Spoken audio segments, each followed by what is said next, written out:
मोदी ने बिना पाकिस्तान का नाम लिए सीधे चुनौती दी। पीएम ने कहा अब वक्त आ गया है कि आतंक के आकाओं के खिलाफ कार्रवाई की जाए। पीएम मोदी को अफगानिस्तान का भी साथ मिला। अफगानिस्तान के राष्ट्रपति अशरफ गनी ने सीधे पाकिस्तान का नाम लिया और कहा कि पाक आतंक को सपोर्ट करना छोड़ दे। अब सवाल यह है कि दुनिया के करीब 40 देशों के सामने बेनकाब पाकिस्तान के खिलाफ कार्रवाई क्यों नहीं होनी चाहिए। हमारे साथ बहस के लिए खास पैनल है। कांग्रेस से हमारे साथ हैं राजीव त्यागी, बीजेपी से हमारे साथ जुड़े हैं सुदेश वर्मा। आप दोनों का बहुत बहुत स्वागत है। और साथ ही हमारे सीनियर एडिटर प्रकाश पांडे भी फोन लाइन पर हमारे साथ मौजूद रहेंगे, जो वहां पर जो गतिविधियां हुई हैं उसके बारे में हमें जानकारी देंगे।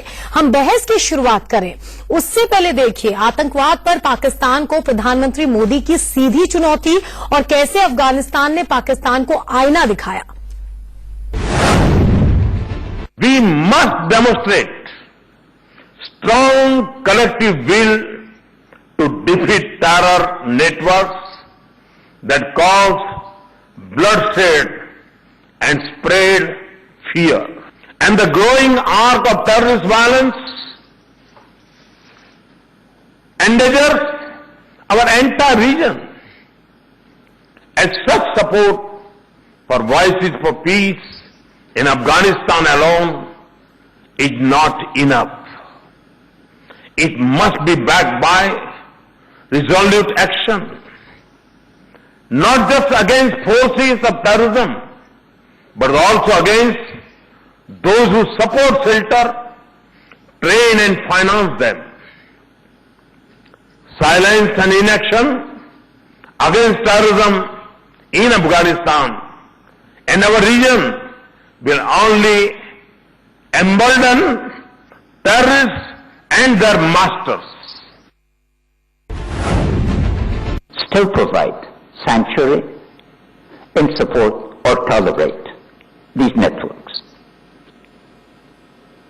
As Mr. Kakazada, one of the key figures in the Taliban movement, recently said, if they did not have sanctuary in Pakistan, they would not last a month. Pakistan is generously pledged $500 million for reconstruction of Afghanistan. This fund, Minister Aziz, could be very well used for containing extremism, because without peace, any amount of assistance will not meet the needs of our people.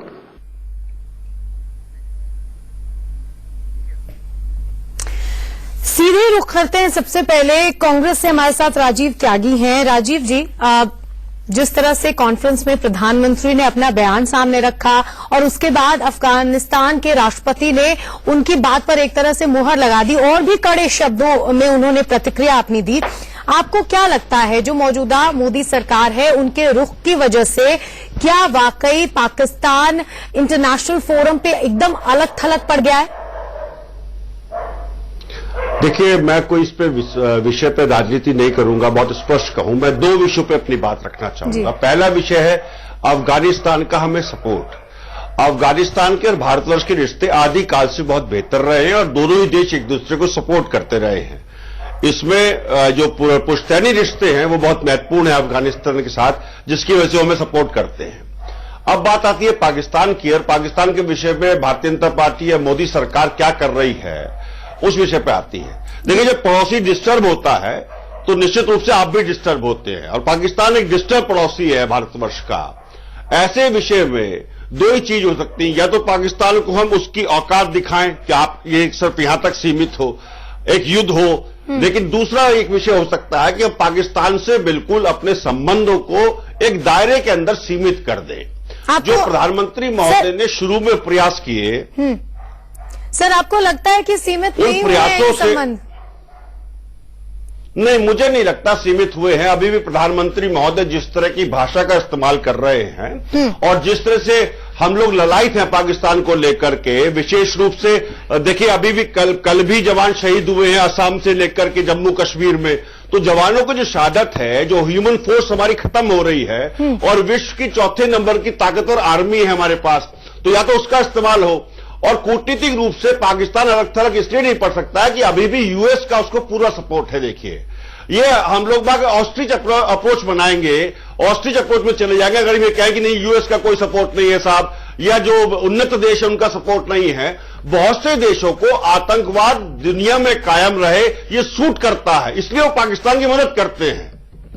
ये बहुत चिंता का विषय है। इसलिए राजीव भारत को sir, आपके मजबूती पास से दोबारा लौटूंगी। इस वक्त हमारे सीनियर एडिटर प्रकाश पांडे भी हमारे साथ फोन लाइन पर जुड़ गए हैं, जो इस कॉन्फ्रेंस को बहुत ही नजदीक से देख रहे हैं। अमृतसर में वो इस वक्त हैं।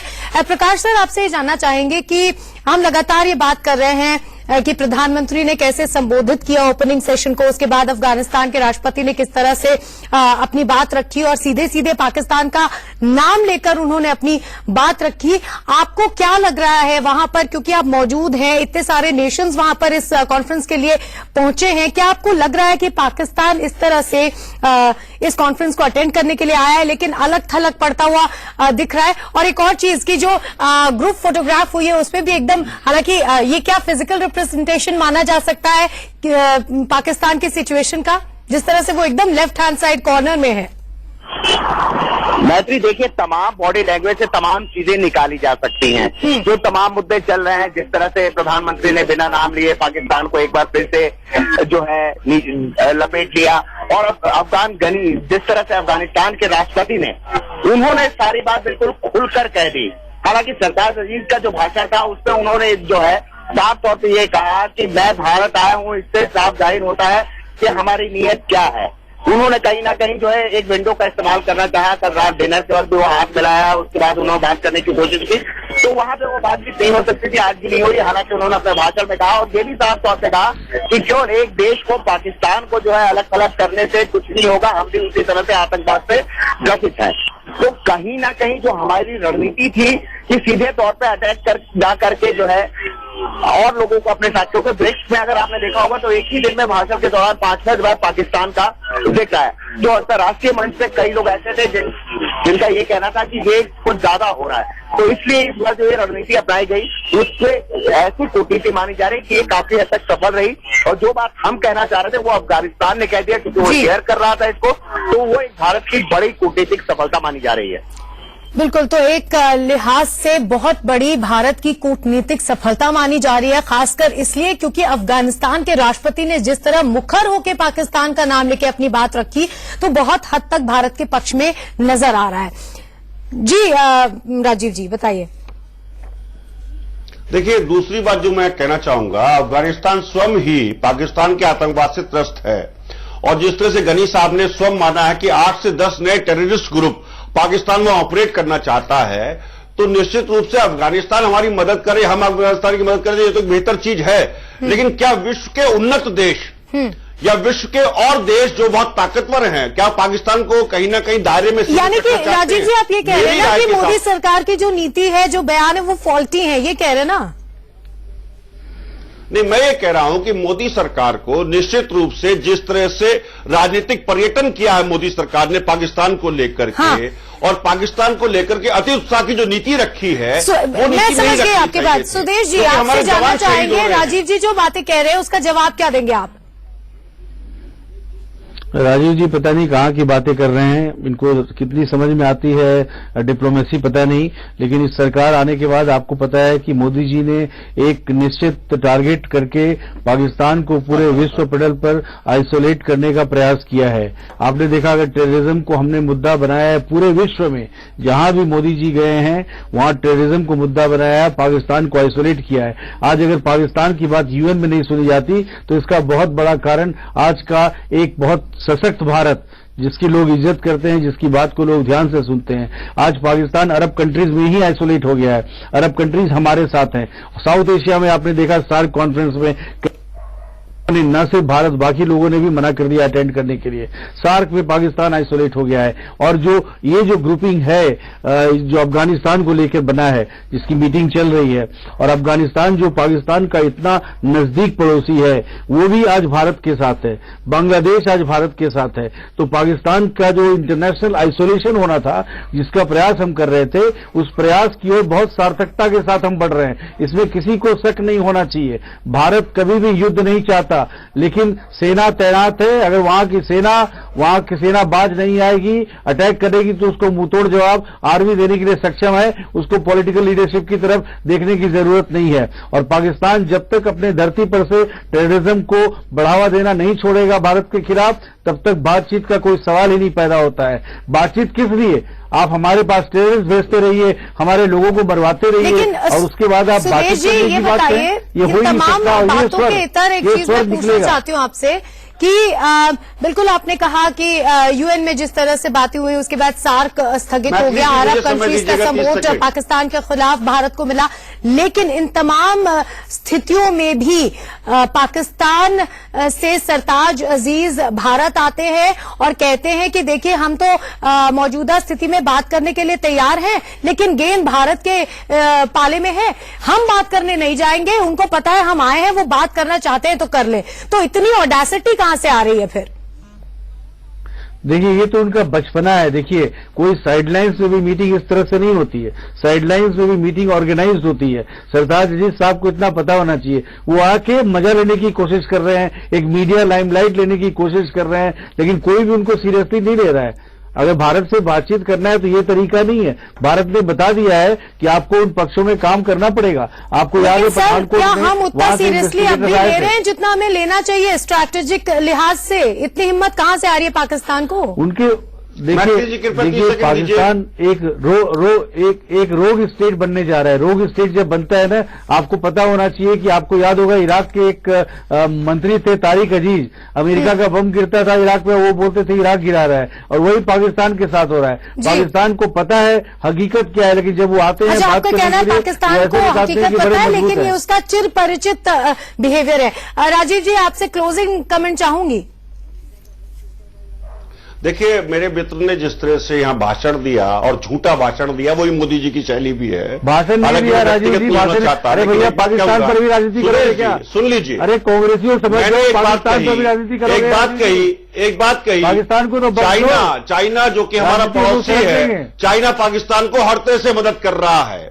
रशिया ने पहली बार युद्धाभ्यास किया उसकी सेना के साथ। अमेरिका उसको हथियार दे रहा है। ये तीन बहुत ताकतवर देशों के नाम मैंने आपको बताए। क्या इन्होंने पाकिस्तान को अलग थलग माना है, या पाकिस्तान को वो अपना बेस नहीं मान रहे हैं? देखिए, मुंगेरी डाल के हसीन सपने देखना अलग बात है। ये जरूर है कि सर्जिकल स्ट्राइक के बाद 34 जवान शहीद हो चुके हैं। सर्जिकल स्ट्राइक के बाद 34 जवान पाकिस्तान हमारे शहीद हो चुके हैं। और आम लोगों को ये हमारे दुनिया के बयान से और आज आपके बयान से पाकिस्तान में क्या खुशी हो रही है कि कांग्रेस तो हमारे हाथ में बैठी है और हमारे जवान शहीद हो रहे हैं। देखिए, इस तरह की भाषा का इस्तेमाल करने से लोग आप पे हंसते, आपके समय नहीं हो रहे थे क्या जी? आपके हंसते हैं, आपको चौथी आपने क्या कर लिया था राजीव जी? उसका इस्तेमाल करने नहीं आ रहा है। क्या कर लिया था? मोदी सरकार भाषण में है, सिर्फ और कहीं नहीं है। भाषण के मोदी जी को अपोज करने के लिए आप पाकिस्तान को भी प्रयास करें और धरातल पर प्रयास करें, तभी पाकिस्तान कहीं ना कहीं अपने मुंह की खाने का काम करेगा। हमारे जवान पे जवान शहीद हो रहे हैं, आप भाषण दे रहे हैं। लेकिन आप भाषण मत दीजिए ना मेरे मित्र। राजीव जी, एक बात कार्रवाई बताइए। करिए। राजीव जी, एक बात बताइए, ऐसा नहीं है कि आपके कार्यकाल के समय इस तरह के धोखे भारत में नहीं खाए, हमने अपने जवान नहीं खोए, ऐसा नहीं है, लेकिन कितनी बार भारत की पहल के बाद सार्क का कॉन्फ्रेंस, उसका सम्मेलन स्थगित हुआ आपके कार्यकाल में, ये बताइए। हाँ, बहुत अच्छी बात आपने कही है मैथिली जी। 2012 में कुल 13 जवान शहीद हुए, 2013 में 27 जवान शहीद हुए, 2014 में 50 जवान शहीद हुए, और 2016 में अब तक 70 जवान शहीद हो चुके हैं। आप आंकड़े देख लीजिए। मैं ये कह रहा हूं, पाकिस्तान अपनी हरकतों से बाज नहीं आएगा। मनमोहन सिंह साहब 10 साल रहे प्रधानमंत्री, एक दिन भी पाकिस्तान नहीं गए, एक दिन भी पाकिस्तान नहीं गए। पाकिस्तान से सारे हमने कूटनीतिक प्रयास बंद कर दिए। हम ये कहना चाहते हैं जी, क्लोजिंग कुछ करेंगे, बाहर निकल के कुछ कार्रवाई करे। कांग्रेस को समझ में आ रहा था, रिजॉल्व हो हिंदुस्तानी को ये समझ में आता है। कांग्रेस का आप लोग तो वही बहस कर रहे हैं जिससे हमारे दर्शक से परिचित हैं। बहरहाल, बहुत बहुत शुक्रिया हमारे कार्यक्रम में आने के लिए। नजरें रहेंगी, एक दिन बाकी है, आगे क्या होता है, क्या मुलाकात होती है, बायलैटरल मीट्स होती है और आगे क्या होता है, इस पर लगातार नजर